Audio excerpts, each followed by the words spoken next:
आखिर महाभारत के किस योद्धा के रथ पर कौन से देवता का वास था? क्या कर्ण के रथ पर स्वयं महादेव का वास था? आप देख रहे हैं मिस्टीरियस हिंदू। तो चलिए अब करते हैं ज्ञान की बात। वीडियो में आगे बढ़ने से पहले हमारे चैनल को सब्सक्राइब अवश्य करें और कमेंट बॉक्स में हर हर महादेव, जय श्री कृष्ण अवश्य लिखिएगा। महाभारत काल में एक से बढ़कर एक पराक्रमी योद्धा थे, परंतु एक योद्धा को महारथी बनाने में एक विशिष्ट रथ की हमेशा आवश्यकता होती थी।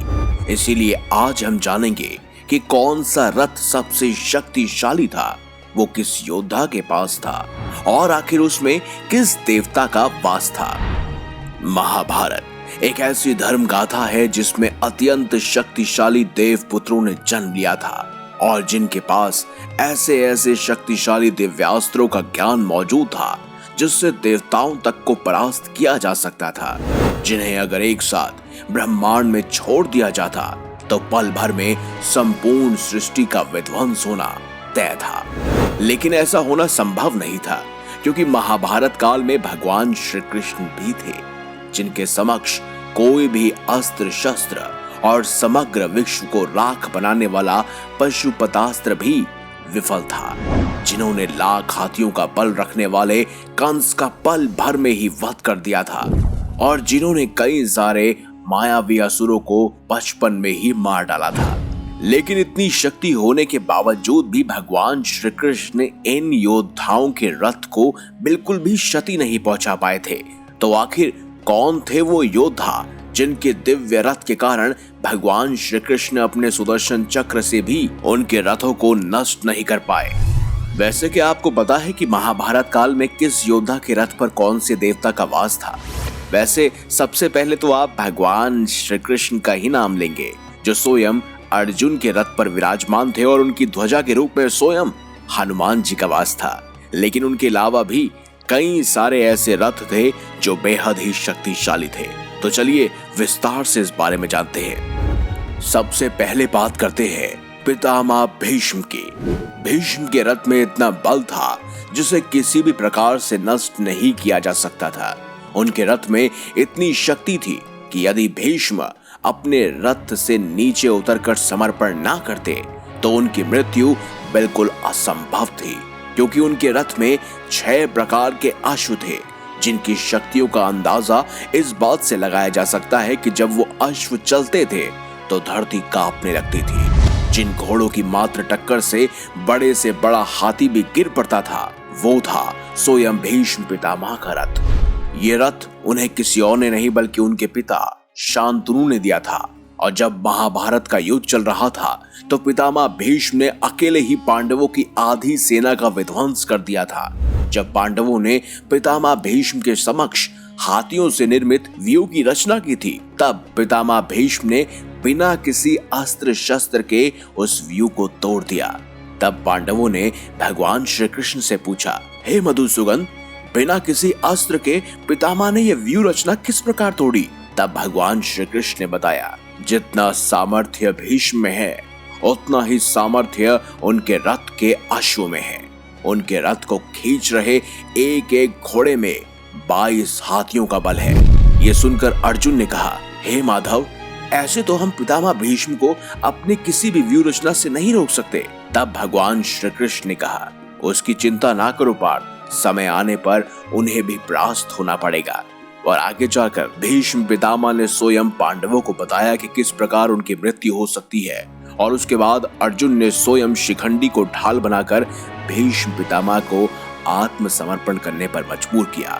जिस प्रकार स्वयं ही पितामह भीष्म ने रथ से उतरकर अपने सभी अस्त्र शस्त्रों को त्याग दिया और उसके बाद स्वयं अर्जुन और सारे पांडवों ने मिलकर भीष्म पितामह को बाणों की शैया पर लेटा दिया। अब जानते हैं एक अन्य मायावी रथ के बारे में, जिसके आगमन से स्वयं महाबलशाली भीम को भी झुकना पड़ा था, जिसने अर्जुन के पिता इंद्र को देवासुर युद्ध में स्वयं सहायता की थी, जिसके पास देवों से भी ज्यादा भयानक शक्तियां मौजूद थी, जो इंद्र के घनिष्ठ मित्र थे। हम बात कर रहे हैं स्वयं भगदत्त की। वैसे तो भगदत्त के पास एक हाथी था, लेकिन वो हाथी इंद्र के ऐरावत जितना ही शक्तिशाली था। हम उसे रथ की श्रेणी में इसलिए रख रहे हैं क्योंकि वो रथ की गति के समान ही भागता था। जी हाँ, उनका हाथी बिल्कुल रथ की गति के समान ही भागता था, जिस वजह से भगदत्त और उनके हाथी को रथ की श्रेणी में रखा गया है। असम के राजा भगदत्त के बारे में कहा जाता है कि उनके पास इंद्र के ऐरावत की तरह ही सबसे शक्तिशाली हाथी था। उसका नाम था संप्रतीक। कहते हैं उसके हाथी को मार पाना किसी के भी बस की बात नहीं थी। उनके हाथी के आगमन से ही समस्त सेना थर थर कांपने लगती थी। उनका हाथी बेहद ही विशाल था, जिस पर बैठकर स्वयं भगदत्त अपने भालों की सहायता से जितने भी योद्धा होते थे या सैनिक होते थे उन सब का वध कर पाते थे। और इसीलिए उनको मार पाना बेहद ही मुश्किल था, क्योंकि कोई भी सैनिक हो या कोई भी योद्धा हो, जब कभी भी वो भगदत्त से सीधे तौर पर मुकाबला करता तो उसे सबसे पहले उनके हाथी संप्रतीक से मुकाबला करना पड़ता, जो बेहद ही क्रूर और शक्तिशाली था। लेकिन कहते हैं ना, जिसके साथ स्वयं भगवान श्री कृष्ण हो वो आसानी से किसी भी विपदा को पार कर सकता है। ऐसे में अर्जुन ने भगवान श्री कृष्ण के दिशा निर्देश में आकर स्वयं भगदत्त का वध किया था। अब बात करते हैं महाभारत के सबसे शक्तिशाली रथों में से एक, जो स्वयं भीष्म पितामह के रथ से भी अधिक शक्तिशाली था। परंतु कहते हैं ना, विडंबना बड़ी ही अनोखी होती है। इस योद्धा की मृत्यु का कारण कोई और नहीं बल्कि स्वयं इनका ही रथ बना था। ऐसा महान योद्धा यदि चाहता तो समस्त सृष्टि को अपने अधीन कर लेता, जिसने अर्जुन जैसे महान शक्तिशाली योद्धा को भी भयभीत किया, जिसके आगमन से कुरुक्षेत्र में मायावी राक्षसों का आगमन खत्म हो गया, जो बड़े कुल में होते हुए भी नीच कुल का कहा गया। हम बात कर रहे हैं अत्यंत शक्तिशाली सूर्यपुत्र कर्ण की। महारथी कर्ण के बारे में कौन नहीं जानता। उनकी धनुर्विद्या की प्रशंसा स्वयं भगवान श्री कृष्ण ने भी की थी। उनके पास अमृत से निर्मित कवच कुंडल बचपन से ही मौजूद थे, जिसे कोई भी दिव्यास्त्र नष्ट नहीं कर सकता था। इसीलिए महाभारत शुरू होने से पहले ही भगवान श्री कृष्ण ने इंद्र से कहकर कवच कुंडल को उतरवा लिया। उसके बाद सूर्यदेव स्वयं भगवान श्री कृष्ण के पास पहुंचे और उनसे कहा, भगवान, ये तो बड़ा ही अन्याय है। मेरा पुत्र तो इन कवच कुंडल के साथ बचपन से ही जन्मा था। तब भगवान श्री कृष्ण ने कहा, हर कर्तव्य के पीछे एक उद्देश्य होता है, परंतु आज आपका कर्तव्य है, आप अपने पुत्र को युद्ध से पहले हर पिता की तरह भेंट दे दीजिए। तब सूर्यदेव ने कर्ण को अपना दिव्य रथ प्रदान किया था, जो युद्ध के दूसरे पहर तक अत्यंत शक्तिशाली रह सकता था, परंतु दूसरे पहर के बाद उसकी शक्ति विलुप्त हो जाती थी और इसी कारण कर्ण की मृत्यु भी दूसरे पहर के बाद ही हुई थी। लेकिन कहते हैं कि कर्ण का रथ बेहद ही शक्तिशाली था, क्योंकि उसमें स्वयं सूर्यदेव और देवों के देव महादेव का वास था। ये कहा जाता है कि कर्ण के रथ में स्वयं महादेव का वास था, जिसकी ही शक्ति के कारण अर्जुन के बड़े से बड़े दिव्यास्त्र भी कर्ण के रथ को चकनाचूर नहीं कर पाए थे। वहीं अर्जुन के रथ पे जहां स्वयं भगवान श्री कृष्ण और ध्वजा पर हनुमान जी विराजमान थे, लेकिन फिर भी कर्ण के दिव्यास्त्रों के कारण उनका रथ बेहद ही पीछे जा रहा था। तब भगवान श्री कृष्ण ने स्वयं कर्ण की तारीफ की थी। लेकिन अब बात करते हैं सबसे शक्तिशाली रथ की, और वो किसी और का नहीं बल्कि अर्जुन का था, क्योंकि उस रथ में कोई और नहीं बल्कि स्वयं भगवान श्री कृष्ण मौजूद थे और ध्वजा में स्वयं हनुमान जी। इसीलिए वो रथ बेहद ही शक्तिशाली था।